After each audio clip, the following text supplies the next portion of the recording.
오늘 주시는 하나님의 말씀은 사도행전 5장 1절로 11절 말씀입니다. 교독하신 후에 다 같이 합독하시겠습니다. 합독하신 후에 목사님 말씀 그리고 통성기도 성찬식이 있겠습니다. 시작. 그런데 아나니아라는 사람이 그의 아내 삽비라와 함께 소유를 팔아서 그 값의 얼마를 따로 떼어 놓았는데 그의 아내도 이것을 알고 있었다.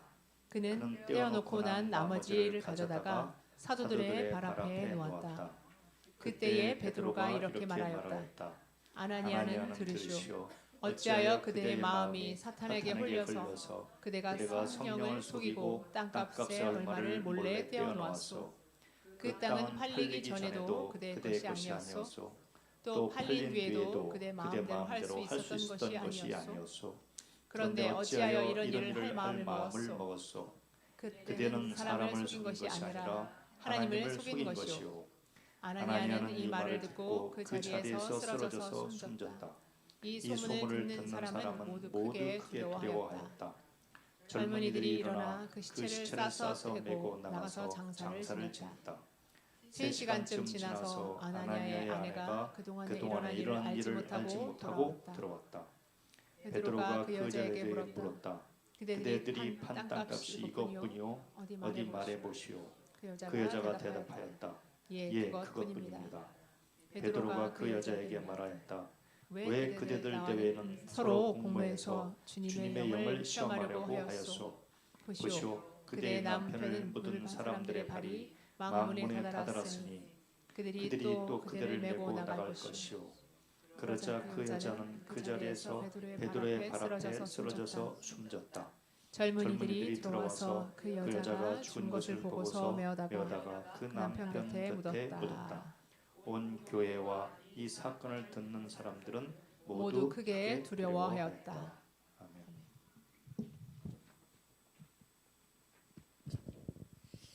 아버지, 저희들 아버지께서 내 몸은 성전이라고 하셨지만 그 교회의 본질에 대해서 저희들이 순간순간 잊어버리고 살 때들이 있었습니다. 교회의 본질이 무엇인지, 아버지께서 저희들 각자가 원하시는 그 거룩이 무엇인지를 이 예배를 통해서 저희들을 깨닫고 어떤 상황과 처지 속에서도 어둠과 결탁하지 않고 어둠이 주는 생각에 홀리지 않고 오직 하나님의 말씀에 저희들이 삶과 생각과 마음을 붙들어내고 삶 속에서 오직 거룩한 성전된 삶을 살아가게 하시옵소서. 예수 그리스도 이름으로 기도드립니다. 아멘. 잠시 여기 교회에 공지사항 보겠습니다. 우리 시온산교회 올해 교훈이요. 빌립보서 2장 12절 하반절 말씀입니다. 항상 두렵고 떨림으로 너희 구원을 이루라. 여기 벽면에 있죠. 벽면에 붙어져 있죠. 그리고 이제 먼저 이걸 바탕으로 하는 거예요. 두렵고 떨림으로 구원을 이루는데 구체적으로 어떻게 되는가? 누가복음 10장 19절 말씀. 우리 한번 읽어볼까요? 내가 너희에게 뱀과 정갈을 밟으며 원수의 모든 능력을 제어할 권능을 주었으니 너희를 해칠 자가 결코 없으리라. 아멘. 이걸 우리가 올 1년 구체적으로 구원을 이루는 데 있어서 구체적으로 이걸 붙들고 걸어가겠습니다. 그러면서 어느 정도 시기가 되어감에 따라서 또 더 여기에 추가가 될 거예요. 근데 이건 기본으로 이렇게 하고 간다는 것이죠. 우리 믿음 생활에 있어서 우리 기본으로 식사는 하잖아요. 그 외에 이제 특별한 뭐 식사를 할 수 있지만 기본적인 식사가 바로 누가복음 10장 19절 말씀. 그러니까 뱀과 정갈을 밟으며 원수의 모든 능력을 제어할 권능을 주었으니 우리가 영적 전쟁을 하도록 나아가자는 것입니다. 1년 내내 깨어서 전쟁할 수 있도록 전신갑주를 입으라는 그런 말씀이죠. 그리고 이제 어제 제가 이제 페루에서 연락을 받았는데 여러분들 예전에 그 동영상으로 보셨던 적이 있어요. 페루에 이렇게 저수지가 있는데 거기에 물고기들이 있는 거 보셨죠? 그런데 지난 성탄 때 그 저수지가 무너졌대요. 무너져가지고 그 물이 다 쏟아져 내려가지고 아래 동네에 있는 집을 몇 채를 이렇게 어떻게 집이 좀 파손이 된 것 같아요. 그래서 지금 이제 저수지 그 공사를 하고 계시더라고요. 포트크레인으로 다시 이렇게 하면서 그 집에 대한 이제 보상은 어느 정도 하셨다고 그렇게 소식을 들었습니다. 우리들이 기도를 많이 해야 될 것 같아요. 그죠? 그 나무들이랑 다 심기 위해서 그 물을 항상 저장을, 거기가 사막 지역이잖아요. 그래서 물을 저장을 해놨는데 그게 이제 옆으로, 그러니까 저장할 때 이렇게 딱 파가지고 그 밑에다 두꺼운 비닐 같은 거 있잖아요. 굉장히 두꺼운 거, 그거 깔고 이렇게 물을 거기다가 저장을 한 거거든요. 근데 옆으로 터진 거예요.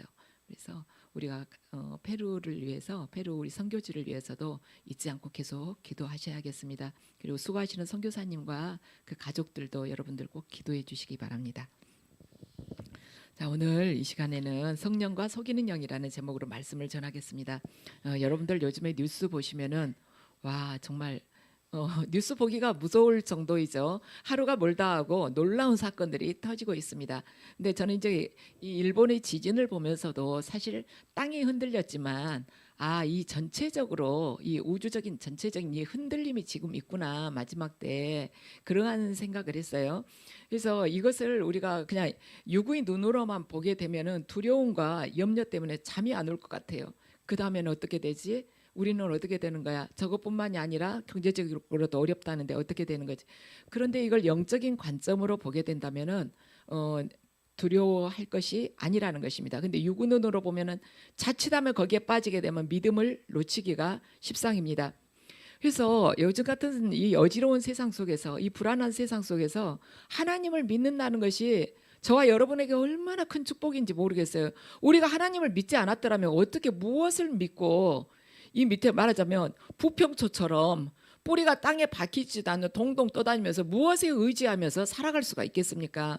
근데 하나님께서 우리를 은혜로 불러주시고 또 주님을 또 아버지라고 부르게 해주시고 우리를 항상 보호해 주시니 얼마나 감사한 일입니까?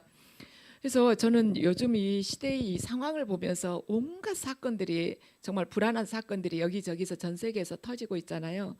그걸 보면서 이 시대에 이 믿음으로 이 세상을 살아간다는 것이 이거구나. 예수님께서는 좁은 문으로 들어가기를 힘쓰라고 하셨는데 그 좁은 문의 크기가 요즘 같아서는 바늘구멍 같아요.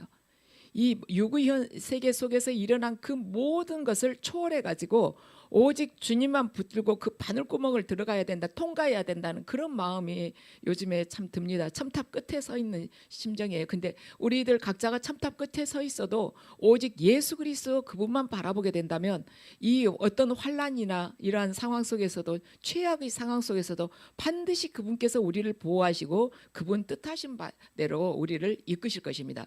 그래서 저와 여러분 모두가요, 지금 정말 하나님만을 붙들어야 될 때예요. 우리가 안일하게 그냥 이쪽 저쪽 마음 둘 때가 아닌 것입니다. 오늘 본문도 그래요. 이쪽 저쪽 마음 두고 있는 사람이 결말이 어떻게 되는지를 오늘 본문은 보여주고 있습니다. 세상 일들을 보면은요, 보기에는 비슷비슷한 일들 많이 일어나지만 그 일의 배후 세력이 있다는 것입니다. 그 어떤 사건의 뒷면에는 배후 세력이 있다는 거예요. 우리 육의 눈으로 보이는 것만이 전부가 아니라는 것이죠.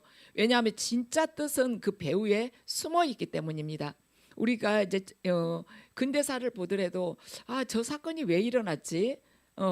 말하자면 60년대부터 쭉 일어났던 역사를, 이제 감춰진 역사를 이렇게 공개를 하잖아요. 그런데 그때는 저 사건이 왜 일어난지 몰랐는데 지금 이제 역사를 사실 그대로 이렇게 파헤쳐 가지고 우리에게 전해주는 거 보면 이랬었구나, 이제 수긍이 가는 거예요. 그 배후에 이러한 말하자면 진정한 뜻이 있었구나. 근데 그때는 전혀 그걸 상상할 수 없는 일이었던 것입니다. 그래서 어떤 육적인 물질의 세계에서 일어난 사건을 보면은 반드시 그 뒤에 배후에 세력이 있어요. 자, 오늘 1절과 2절을 함께 읽으시겠습니다. 그런데 아나니아라는 사람이 그의 아내 삽비라와 함께 소유를 팔아서 그 값의 얼마를 따로 떼어 놓았는데 그의 아내도 이것을 알고 있었다. 그는 떼어놓고 난 나머지를 가져다가 사도들의 발 앞에 놓았다. 아멘. 자, 1절 시작하면서 그런데 그랬어요. 무슨 일이 앞에 있었다는 것이죠. 거기에 이어서 지금 뭔가 이렇게 반전처럼 어떠한 일이 있었는데 이런 그거와는 약간 다른 말하자면 성격의 이런 일이 생기게 됐다 그것인 것입니다. 도대체 무슨 일이 있었을까? 지금 우리는 5장 1, 2절을 읽었는데 그 4장을 보면 어떤 이야기들이 소개가 되고 있냐면은 초대교회 성도들이 가난한 이웃을 위해서 자기의 집이나 밭을 팔아가지고 사도들 발 앞에 내려놓는 그런 일들이 있었다는 것입니다. 그런데 이 초대교회 성도들은 어떤 목적을 가지고 한 것이 아니라 그냥 자기들이 어려운 이웃들과 함께 나누기 위해서 거룩한 부담감으로 자기 밭과 집을 팔아가지고 나누고 살았다는 것이에요. 그래서 어느 누구도 가난한 사람이 없었다는 것입니다. 그런데 아나니아와 삽비라가 이 소식을 전해 듣게 됐어요. 전에 듣고 나서 이제 남들도 헌금을 하고 누구네는 밭을 얼마에 팔았는데 얼마 갖다 냈단다 이런 이야기 들으니까 이분들도 이 아나니아와 삽비라도 초대교회 성도인데 좀 마음이 불편하지 않았겠어요. 어머 그러냐고 그러면서 그 사람은 지금 이번에 교회 나온 지 얼마 되지도 않았는데 그렇게 벌써 팔아가지고 냈냐고. 우리는 그 전부터 교회 다니고 있었는데 이제 부담이 생긴 거예요. 우리도 뭐 좀 해야 되지 않을까? 그래가지고 하기로 하면서 밭을 팔기로 하면서 다 내기는 그러니까 뭐 밭이 컸든지 어쨌든 모르지만 이걸 다 내기는 그러니까 팔아서 일부를 우리가 먼저 챙겨놓고 그냥 일부를 냅시다. 그러고는 다 냈다고 이야기를 합시다. 이렇게 서로 이야기를 짜맞춘 것이죠. 아나니아와 삽비라가 도대체 무엇 때문에 헌금을 내려고 했을까? 헌금을 내려고 했던 동기를 우리가 생각해 볼 필요가 있어요. 왜 그랬을까? 이들이 소문을 들은 것입니다. 누구네는 밭을 팔아서 얼마를 냈다. 누구네는 집을 팔아서 얼마를 냈다. 그러니 내가 가만히 있을 수는 없다. 나도 이렇게 있으면서 인색하단 말 듣고 싶지 않다. 이제 질투심이 생긴 거예요. 질투심, 경쟁심에 질투심이 생긴 것입니다. 그래서 우리도 팔기는 팔아야 되는데 그래서 어떤 일을 하는 데 있어서요. 우리 이 본문을 보면서 잘 생각해야 돼요. 어떤 일을 실행하는 데 있어서 사람이 기준이 되게 되면 반드시 경쟁심과 시기심을 불러일으키게 됩니다. 다른 사람하고 비교를 하게 되니까 이제 저부 사람보다는 내가 좀 더 내야지. 저 사람 나보다 더 가난한 사람인데 그 사람만큼 내면 내 체면이 안 서지. 좀 더 내야지. 이러면서 경쟁심이 생기고 누구누구 냈단다 하니까 아유 내가 가만히 있을 수 없지. 내가 권사인데 내가 집사인데 지금 초신자가 아직 세례 교육도 안 받았다는데 초신자가 저렇게는 그러면서 시기 질투가 생긴 거예요. 경쟁심에 시기 질투가 생긴 것입니다. 그래서 아나니아 삽비라는 헌금을 내는 그 동기가 본질에서 이제 확 벗어나게 된 것입니다. 헌금은 하나님 앞에 하나님께서 하나님 뜻대로 하나님께서 원하시는 곳에 쓰이면서 하나님의 영광을 드러내도록 생명을 살리도록 쓰임을 받도록 내야 되는데 이 사람들 동기가 경쟁심과 시기심으로부터 출발을 하게 된 것이에요. 그래서 저는 이걸 읽으면서 나도 혹시 그런 적이 있지 않은가 그런 생각을 해봤습니다. 나는 그러지 않았을까? 뭐 그동안 여러분들도 혹시 그런 생각 들지 않으세요? 헌금을 뭐 한두 번 우리가 낸 것입니까? 근데 그런 도중에 그런 과정 속에서 내가 누구보다는 좀 더 내야 될 텐데 이런 부담에서 낸 적은 없었는가? 순수한 의도가 아닐까 생각할 필요가 있습니다. 자, 3절과 4절 우리 함께 읽으시겠습니다. 그때 베드로가 이렇게 말하였다. 아나니아는 들으시오. 어찌하여 그대의 마음이 사탄에게 홀려서 그대가 성령을 속이고 땅값의 얼마를 몰래 떼어놓았소. 그 땅은 팔리기 전에도 그대의 것이 아니었소. 또 팔린 뒤에도 그대 마음대로 할 수 있었던 것이 아니었소. 그런데 어찌하여 이런 일을 할 마음을 먹었소. 그대는 사람을 속인 것이 아니라 하나님을 속인 것이요. 아멘. 아나니아가 발 앞에 이제 베드로 발 앞에다가 헌금을 갖다 낸 것이에요. 헌금을 갖다 냈는데 베드로가 물어본 거예요. 어찌하여 그대의 마음이 사탄에게 홀려서 그대가 성령을 속이고 땅값이 얼마를 몰래 떼어놓았소? 이렇게 물어본 것입니다. 그러니까 이 말을 묻기 전에 베드로가 아나니아가 이거 밭을 판 값 전부라고 말을 했던지 아니면 베드로가 밭 판 것의 전부냐고 물어봤던지 그게 먼저 있었겠죠. 땅값의 일부를 떼어놨다고 하는 것 보면. 근데 거기에 있어서 아나니아가 사실대로 이야기를 하지 않은 것입니다. 그러니까 베드로가 당신은 그대의 마음이 사탄에 홀렸다고 그래요. 이 사탄에 홀렸다는 말을 우리가 개역개정에서 보면은요, 뭐라고 써졌냐면 사탄이 네 마음에 가득하여, 이렇게 기록이 되어 있습니다. 이게 더 정확한 기록이에요. 이렇게 다른 성경이랑, 영어 성경이랑 보면요, 사탄이 내 마음에 가득하여. 그런데 이 가득하다는 표현이 성경 다른 곳에서 쓰일 때 어쩔 때 쓰였냐면 성령 충만하다 할 때 충만하다는 표현인 것입니다. 그러니까 아나니아 안에 사탄이 충만했다는 것이에요. 그렇게 지금 베드로가 표현을 하고 있어요. 그래서 집을 팔고 밭을 팔아서 헌금을 하지만 그 마음이 성령 충만하지 않고 사탄 충만할 수가 있다는 것입니다. 밭을 팔아가지고 헌금을 했는데 사탄 충만한 상태에 살 수 있다는 것이에요. 그래서 이걸 보면 우리가 교회를 다니지만, 그리고 교회 안에서 봉사를 하지만, 그리고 내가 교회에서 헌금을 하고 밖에 나가서 구제를 한다고, 아니면 먼 나라까지 가서, 아프리카나 먼 나라에 가서 선교를 한다고 할지라도 사탄이 충만해가지고 사탄이 가득해서 그 일을 할 수가 있다는 것입니다. 다른 사람들이 보기에는 저 사람 참 믿음 좋고 믿음 흠잡을 데가 없다, 이렇게 봐도요, 지금 아나니아 삽비라처럼 밭을 팔아가지고 헌금 안 한 사람도 많을 거 아니에요. 그런데 이 사람들은 밭을 팔았단 말이에요. 그럼 다른 사람들에 비해서 헌금을 더 많이 한 편에 속하겠죠. 그래도 사탄 충만할 수가 있다는 것이에요. 교회란, 그래서 이걸 보면은요, 교회란 성령 충만한 사람들만 모여 있는 것이 아니라는 것을 우리가 알 수가 있어요. 성령 충만하지 않는다면 성령 충만한 현장에서조차도 사탄이 충만할 수 있다는 것입니다. 우리가 성령 충만하지 않으면, 초대교회가 얼마나 성령 충만했습니까? 성령 충만하니까 자기 밭이나 땅을 팔아다가 집을 팔아다가 사도들 바다 앞에 넣지 않았겠어요. 근데 그 가운데 있으면서도, 그런 성령 충만한 교회 안에 있어도 자기가 제대로 성령 충만하지 않으면 사탄 충만한 상태로 살 수 있다는 것입니다. 그래서 저나 여러분이나 성령 충만한 곳에 갈 때는 정말 조심해야 된다는 것이죠. 왜냐하면 거기에 악한 영도 반드시 있기 때문입니다. 성령 충만한 곳에서 활동하는 악한 영들은 좀 마귀 세계에서는 아주 특수부대를 보내지 않겠어요? 왜냐하면 어설픈 거 보내가지고 가서 또 붙들려고 쫓겨나면은 그거 안 보냈느니만 또 못하잖아요.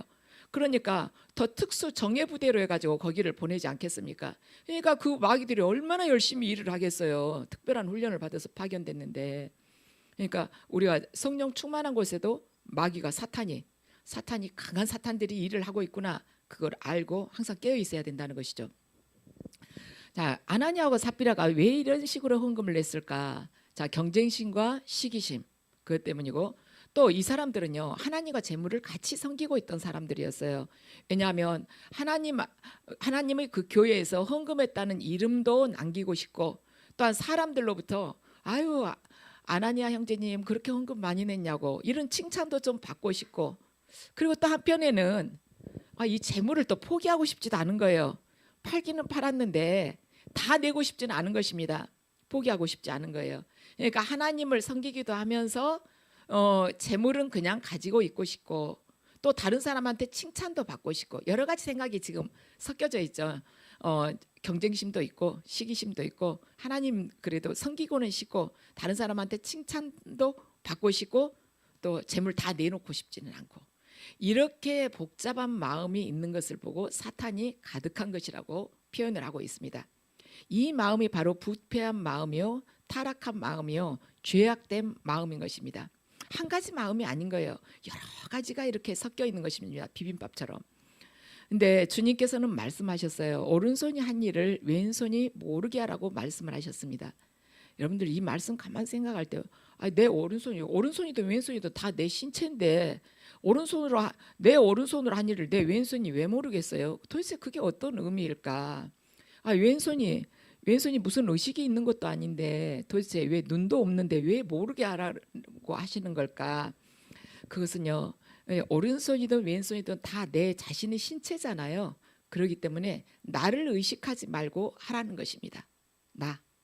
내 자신의 생각이나 어떤 감정이나 어떤 의지 같은 거 갖지 말고 하라는 것이에요.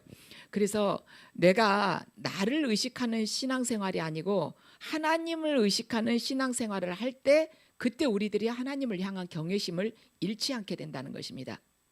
나를 의식하면서 신앙생활을 하면 아나니아와 사피라처럼 되는 거예요. 근데 하나님을 의식하면서 신앙생활을 하게 되면 반드시 하나님에 대한 경외심을 잃지 않게 됩니다. 그래서 이 세상이라는 것이 지금 날마다 죽을 듯이 여기저기서 문제들이 터지고 있지 않습니까? 근데 사도 바울은 이러한 것에 대한 이 세상의 여러 가지 그 혼란스럽고 어두운 것에 대한 영적인 비밀을 깨닫고 이렇게 말을 하고 있습니다. 고린도서 4장 4절 말씀입니다. 왜 이런 현상이 나타났을까? 한번 읽어보죠. 그중에 이 세상의 신이 믿지 아니한 자들의 마음을 혼미하게 하여 그리스도의 영광의 복음의 광채가 비치지 못하게 함이니 그리스도는 하나님의 형상이니라. 아멘. 이 세상의 신이 믿지 않는 자들이 마음을 혼미하게 했다는 것입니다. 그러니까 영적으로 눈을 가려버렸다는 거, 어둡게 했다는 것이에요. 지각을 흐리게 했다는 것이죠. 그러니까 인간이 자기가 무엇이 영적으로 눈을 가려버리니까 무엇이 자기 눈을 마음을 가리고 있는지조차도 모르는 거예요. 내가 왜 돈을 이렇게 죽자사자 쫓아가는지, 내가 왜 사람들로부터 인정을 받으려고 이렇게 이중적으로 가면을 쓰고 살아가는지, 내가 왜 쾌락만을 추구하고 사는지, 내가 왜 성경 말씀에서는 절제하라고 그러는데 그 절제를 하지 못하는지 인간이 모르는 것입니다. 왜냐? 영적으로 눈이 가려져 있기 때문이에요. 그래서 예수님께서 바리새인들에게 너희들이 못 본다고 하면은 볼 기회라도 있을 텐데 본다고 하니까 너희들 진짜 못 보겠구나. 그 영적으로 눈이 가렸는데도 자기는 본다는 것입니다. 자기는 인생에 뚜렷한 목표가 있다는 것이에요. 그래서 저는 저와 여러분들이 배설물과 같은 것에 절대로 마음이 빼앗기지 않기를 바랍니다. 마음을 빼앗기게 되면 배설물과 같은 거, 더러운 쓰레기와 같은 것에 마음을 빼앗기게 되면 반드시 우리의 영적인 눈이 멀어버리게 되는 것입니다. 배설물 같은 게 뭐 어디서부터 흘러나왔겠어요? 사탄으로부터 흘러나온 것이지 않겠습니까? 판단할 수 있는 지각이 흐려지게 되는 것이죠. 이 세상 신이 우리를 혼미케 해가지고 영적으로 눈이 멀게끔 하는데 그 세상 신이 바로 사탄이지 않습니까? 그래서 헛된 것을 우리가 쫓아가게 되면 반드시 눈이 멀게 되어 있어요. 성경을 보면 이 세상의 신이 믿지 않는 자들이 마음을 캄캄하게 만들어 놓았기 때문에 그리스도 영광의 복음의 광채가 비치지 못한다고 말씀을 합니다. 어둠의 세력들이 우리 앞에 우리를 혼미하게 하기 때문에 그리스도의 그 영광의 광채를 우리가 깨닫지 못하게끔 한다는 것이에요. 그래서 우리가 살아가는 이 세상이 이렇다는 것을 우리가 정확하게 알아야 돼요. 그래서 우리는요, 뉴스에서나 보도하는 그러한 것들 있죠. 아니면은 패널리스트들이 여러 사람 모여가지고 어떤 주제를 놓고 토론을 하잖아요. 그걸 다 믿을 것이 못 된다는 거예요. 왜냐하면 그 뉴스를 보도한다거나 평한다거나 그 평론가들이요. 그 사람 자신도 영적으로 눈이 어두운 사람들이 많거든요. 영적으로 말하자면 그 배우에 어떤 세력이 있는지를 모르고 하는 사람들이 많기 때문에 그걸 다 믿을 것이 없다는 것이에요. 왜냐하면 그걸 믿고 살아가게 된다면 그 사람들 혼미한 상태에서 제대로 지각을 얻지 못하고 살아가는 사람들한테 우리도 그냥 같이 끌려가게 된 것입니다. 그래서 성경 말씀을 붙들고 그 안에서 진리와 빛을 찾아가야 되는 것이에요. 그래서 저와 여러분이 이제 올 한 해 이거 훈련하면은 내년부터는 그다지 막 힘들어서 훈련 별로 안 해도 될 것 같아요. 올 한 해 정말 유튜브를 들 수 있으면 보지 말자는 것이죠. 봐서 도움이 될 것이 별로 없습니다. 다 그 소리가 그 소리예요. 그러죠. 우리 재활용 거기 가서 뭐 쓸만한 거 주워볼까 하면은 이거 들어봐도 저거 다 그러잖아요. 될 수 있으면 유튜브 보지 마시고 인터넷에 보면은 정말 해로운 것들이 훨씬 더 많거든요.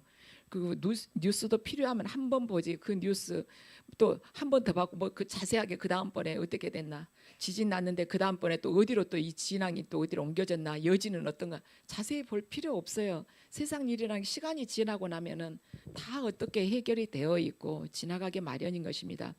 그리고 패널리스트들이 나와서 공개 토론하는 거 너무 거기에다가 마음 빼앗길 필요가 없습니다. 특히나 올해는 4월에 총선이 있기 때문에 뭐 각 정당별로 이렇게 나와가지고 다 각자 자기 정당이 이러이러하기 때문에 뭐 더 뭐 제대로 뭐 뽑아주면은 제대로 일할 것이다 이런 이야기들이 많이 나올 거예요. 그런데 거기다 마음 빼앗기지도 말고 감정 거기다가 쏟지도 마시기 바랍니다. 원래 저는 뭐 정치인들 누구를 두고 제가 이런 이야기를 하는 건 아니에요. 근데 정치인들이 원래 선거 전에는 해장국집 많이 다니지만 선거 끝나고 나면 그냥 온데간데 없이 그냥 안 나타나잖아요. 영적으로 전혀 도움이 안 됩니다. 그리고 여러분도 정치를 주제로 해가지고 이렇게 구역 모임에서나 이야기하실 필요가 없습니다. 서로 정치적으로 견해가 다르는 경향들이 있을 수 있죠. 구역 안에서도. 그렇지만 정치하고 종교는요 아무리 이야기를 해도요 철로 레일 같아요. 절대 합일점을 찾을 수 없습니다. 각자 자기가 옳다는 거예요. 이 세상에 절대 만나지 않는 게 있대요. 정치하고 종교는 절대로 합일점 못 찾는데요. 아무리 논쟁을 해도. 그러니까 그 쓸모없는 것에다가 여러분들이 절대 영적인 그 힘을 쏟지 마시기 바랍니다.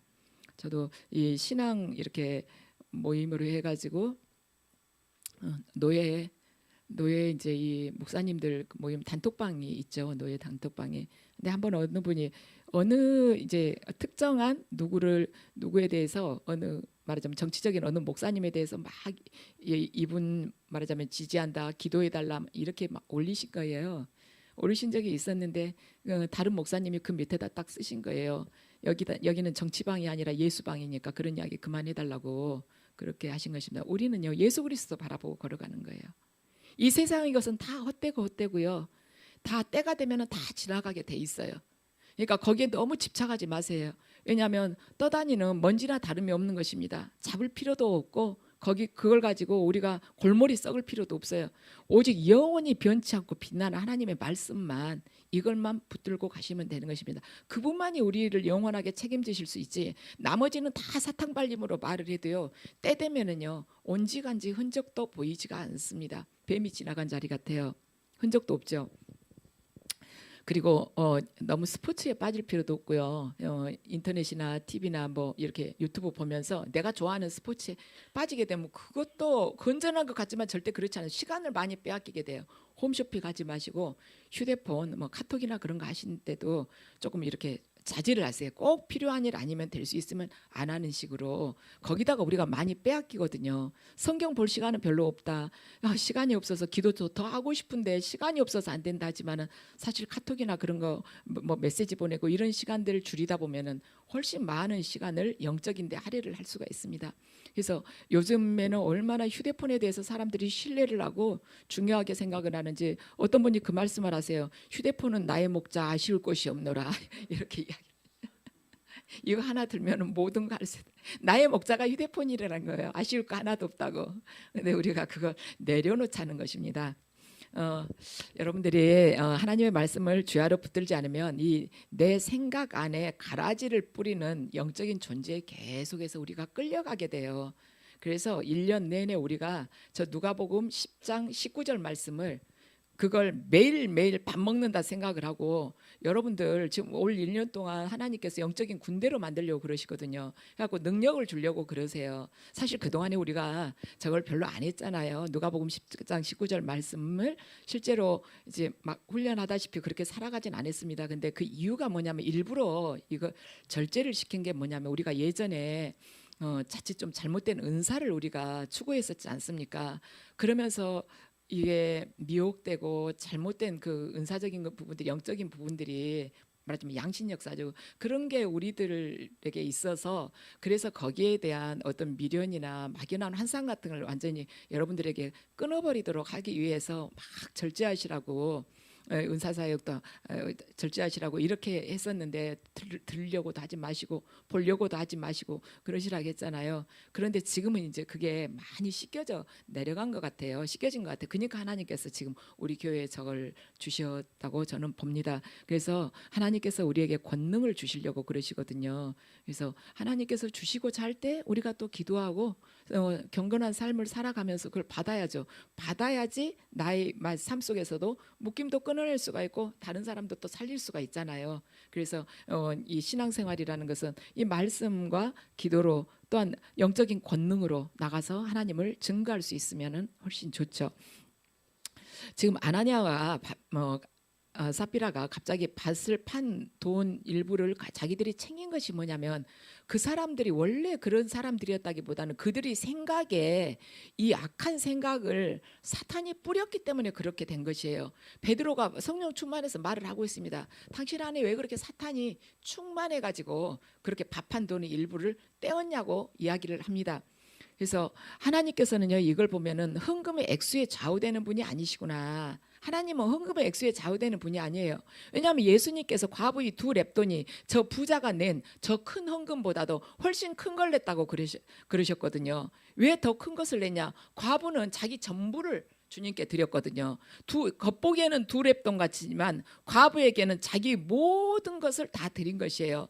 그래서 그걸 보면 말하자면 그 일화를 보면 하나님께서는 돈의 액수가 문제가 아니라 크고 작음이 문제가 아니라 우리들이 하나님을 얼마나 사랑하는가, 우리의 마음의 중심이 어디가 있는가, 그걸 보신다는 것입니다. 하나님께서 이 현금이 뭐가 그렇게 필요하겠습니까? 하나님께서 그걸 가지고 뭐 어디다 투자를 해가지고 멋진 뭐 교회를 짓겠습니까? 아니면 뭐 땅을 뭐 해가지고 뭐 고아들을 수용을 하겠습니까? 하나님은 사실은 실제로는 돈이 필요가 없는 분이에요. 우리들 자신을 원하시는 것입니다.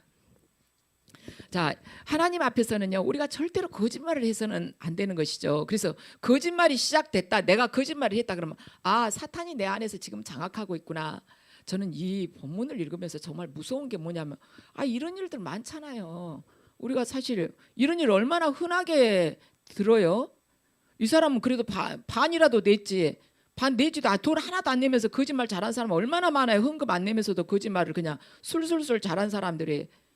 이 반을 내고 반 떼어먹은 거 거짓말 했는데 그래도 사탄 충만이라는 것이에요. 그러죠? 반 삥땅 쳤잖아요. 근데 사탄 충만이에요.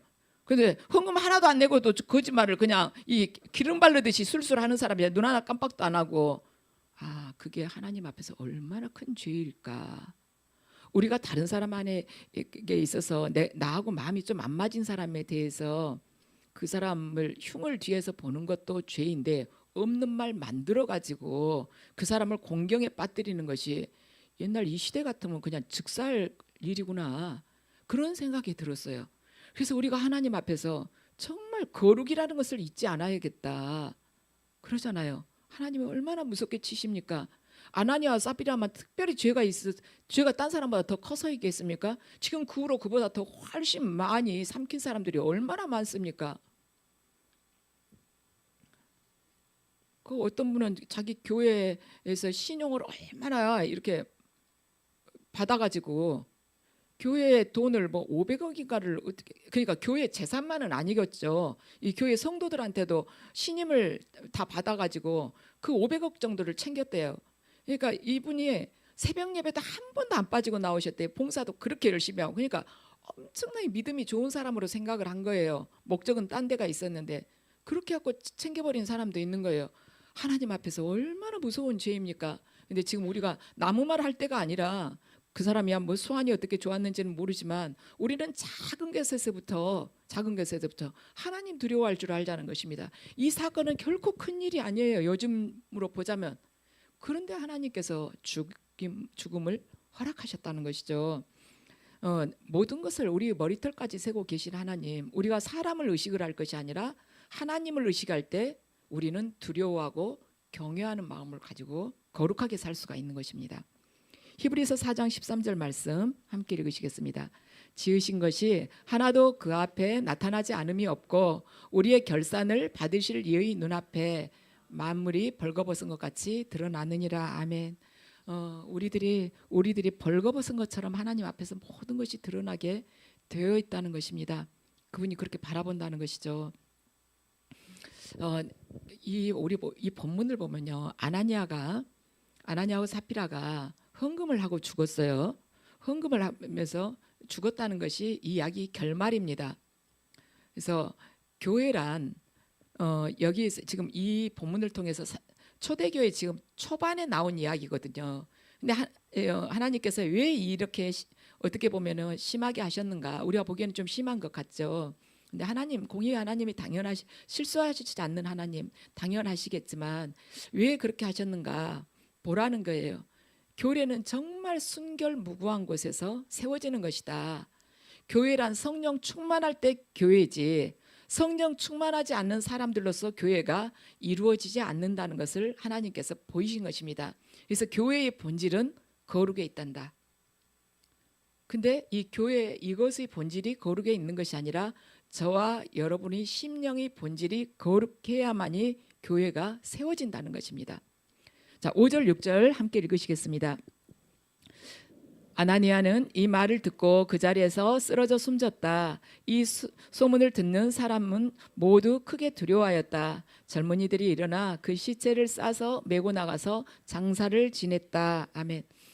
아나니아가 헌금 내고 나서 이렇게 죽었습니다. 그 자리에서 죽었어요. 그러면은 우리가 생각하기에는 거짓말 한번 했다고 그렇게 죽이세요? 이런 생각도 할 수 있죠.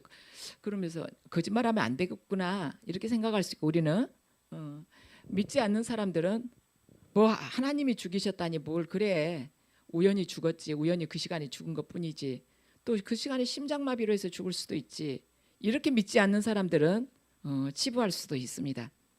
그런데 영적인 눈으로 우리가 들어보면 이 사건은 무엇인가, 우리 안에 사탄이 충만하게 있잖아요.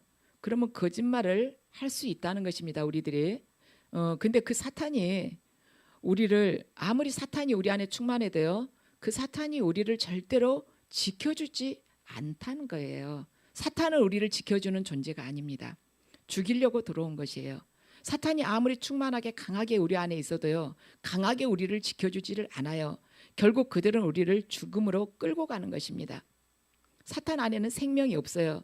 사탄은 우리를 격동케 하고 거짓말하게 하고 또 시기하게 하고 안절부절하게 하고 잠도 못 자게 하고 불안하게 하지만은 결국에는 끝내 죽음으로 몰아가는 영이 바로 사탄인 것입니다. 마귀예요. 그래서 우리가 절대 성경 말씀에서 벗어난 어둠이 주는 그러한 생각을 해서도 안 되고 마음을 가져서도 안 되고 그런데 호기심을 가져서도 안 된다는 거예요. 그걸 타고 사탄이 우리에게 들어올 수가 있다는 것입니다. 자, 7절에서 10절 말씀 함께 읽으시겠습니다. 3시간쯤 지나서 아나니아의 아내가 그동안에 일어난 일을 알지 못하고 들어왔다. 베드로가 그 여자에게 물었다. 그대들이 판 땅값이 이것뿐이요? 어디 말해보시오. 그 여자가 대답하였다. 예, 그것뿐입니다. 베드로가 그 여자에게 말하였다. 왜 그대들 내외는 서로 공모해서 주님의 영을 시험하려고 하였어? 보시오. 그대의 남편을 묻은 사람들이 발이 막 문에 달았으니 그들이 또 그대를 메고 나갈 것이요. 그러자 그 여자는 그 자리에서 베드로의 발 앞에 쓰러져서 숨졌다. 젊은이들이 들어와서 그 여자가 죽은 것을 보고서 메어다가 그 남편 곁에 묻었다. 아멘. 3시간 후에 사피라가 들어왔어요. 근데 베드로가 이제 당신 말하자면 땅 판 것이 거의 전부냐니까 사피라가 아무것도 모르고 있었잖아요. 아나니하고 남편하고 둘이 딱 짜서 맞춤 그대로 이야기한 것이죠. 그렇게 하기로 말했으니까 남편 죽은지 모르고 있는 상태에서. 그러니까 그대로 그 판돈 전부라고 이야기를 한 것입니다. 그러고 사피라가 또한 남편처럼 죽게 됐어요. 이 사람들 둘이가 죽게 된 것은 딱 사건은 그거예요. 밭을 팔았는데 판 돈의 일부를 먼저 떼어놓고 그 일부를 사도들이 발 앞에 갖다 두고 베드로가 이것이 밭 판 돈이 전부냐고 물으니까 그렇다고 맞다고 이렇게 이야기한 것이 이 죽게 된 발단이었습니다. 여러분 생각해 보세요. 이것이 엄청나게 큰 일인가요? 그렇게 우리 보면은 주변에 흔히 일어날 수 있는 일이잖아요. 그런 거짓말. 근데 영적으로는요, 작은 죄도요, 하나님 앞에서는 어마어마한 큰 결과를 우리가 볼 수가 있다는 것입니다. 우리는 빙산의 일각이라고 그러죠.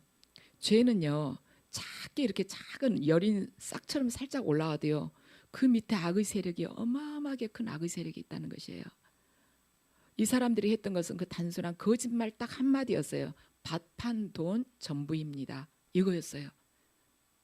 그런데 그 말 한마디 했는데 실은 그 사람들 안에는 사탄이 충만했다는 것입니다.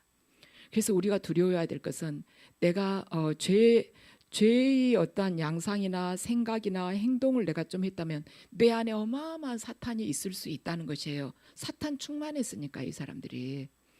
그래서 죄를 항상 두려워해야 된다는 것이죠. 세상이나 사람을 우리가 두려워할 것이 아니라 우리가 죄를 두려워해야 돼요. 우리는 이 세상에서 두려워할 게 딱 두 가지뿐이에요. 하나님과 죄를 두려워해야 되는 것입니다.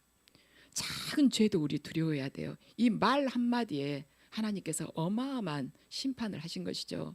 우리 삶 속에서 만약에 하나님이 이렇게 심판하셨다는 것을 우리가 보면은 정말 우리 이 안에서 몇 명이나 살아있을지 모르겠어요. 그죠? 근데 영적인 것은 이렇다는 것입니다. 그 초대교회 하나님이 지금 우리의 하나님이시잖아요. 그래서 우리가 더 거룩하게 살아가자는 것이죠. 혼란하고 불안하고 미래가 지금 예측되지 않는 이런 시대를 우리는 살아가고 있어요. 그런데 이 시대의 답이 어디가 있냐면 오직 하나님 안에만 있는 것입니다. 얼마나 감사합니까? 하나님을 모르는 사람들은 답이 어디가 있겠습니까? 그 부패한 자기 안에 답이 있겠습니까? 그 부패한 자기를 들여다볼 때 무슨 힘이 났고 무슨 소망이 있겠습니까? 이 시대의 답은요, 하나님 안에 있고 교회 안에 있는 것입니다. 그래서 이 세상은요, 교회를 통해서 구원이 이루어져야만 돼요. 그렇지만 우리 자신이 하나님을 향한 그 경외심을 지닌 거룩한 교회가 되지 않으면 이 땅 가운데서 교회는 정말 세상으로부터 조롱받는 그런 교회가 될 것입니다. 우리가 하나님을 경외하는 거룩한 교회가 각자 된다면 우리를 통해서 세상은 구원받을 수가 있는 거예요. 숫자가 문제가 아닌 것입니다. 헌금의 액수가 문제가 아니라고 그러셨어요. 예수님께서. 네 마음의 중심, 네가 얼마나 나를 사랑하는가, 그것이 중요하다고 주님께서는 말씀을 하셨습니다. 우리들도 그래요. 나 하나 육체적으로 연약하고 내가 나이가 몇인데 내가 이 환경에서 무엇을 할까가 문제가 아니라 우리가 하나님을 얼마나 사랑하고 그분 중심으로 사랑하며 살아가면서 얼마나 거룩을 추구하고 사는가, 하나님을 경외하는 마음을 품고 살아가느냐에 따라서 우리는 오직 하나님 빛만을 말하자면 밝히는 자가 될 수가 있는 것입니다. 속이는 영들은 수없이 우리 곁에서 우리를 넘겨뜨리러 갈 거예요. 특히나 우리들에게는 더 강력한 사탄의 세력들이 계속 공격할 수 있을 것입니다. 그렇지만 우리가 깨어서 말씀을 붙들면 생각의 가라지를 뿌리려고 하는 악한 영들이 우리가 말씀을 붙들고 계속 기도하면서 깨어있게 되면 그들이 스스로 멀어지게 되는 것입니다. 그래서 저와 여러분이 올 한 해 동안 반드시 주님께서 주신 대로 너희에게 뱀과 정갈을 밟으며 원수를 제어할 능력을 주었으니 그 무엇도 너희를 해칠 자가 없으리라는 그 말씀이 저와 여러분의 삶 속에서 꼭 이루어지시기를 축원합니다.